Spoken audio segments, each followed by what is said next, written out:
আসসালামু আলাইকুম। আপনারা মালিক পক্ষ মাঝে মাঝে যে আমাদের কি মনে করেন সেটা আল্লাহ পাকই জানে। আপনারা যখন একটা কাজ করান তখন আপনাদের টাকা থাকে না, আবার যখন টাকা হবে তখন আবার নতুন করে কাজ করাবেন। দেখেন আগের লাইনটা আমাদের 3-4 দিয়েছিল, এটা হচ্ছে 3-4 এর আগের লাইন। এখন আমাদের 1.5 ইঞ্চি দিয়ে করতে হচ্ছে, একটা কাজ আমাদের 2 বার করতে হচ্ছে, কিন্তু আমাদের যে বেতন, মানুষের যে খরচ, এটা তো আপনারা 2 বার দেন না, আমাদেরকে একবারই সীমাবদ্ধ রাখেন।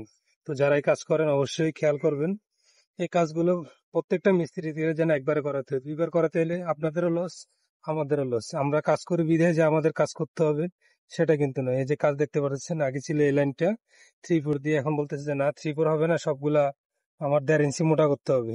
তখন যখন আমরা বলছিলাম তখন আপনারা রাজি হন নাই, এটা এটাতেই রেখে দিয়েছেন। এখন আমাদেরকে আবার সেই 1.5 ইঞ্চি দিয়ে করাচ্ছেন, কিন্তু আমাদের বেতনটা তো আপনারা ডাবল দিচ্ছেন না। সে আমাদের বেতনটা, আমাদের মিস্ত্রি খরচ, সে আমাদের আগেরটাতে রয়ে গেল। সে ওটা কেন করেন আপনারা? দয়া করে এই কাজটা থেকে বিরত থাকবেন।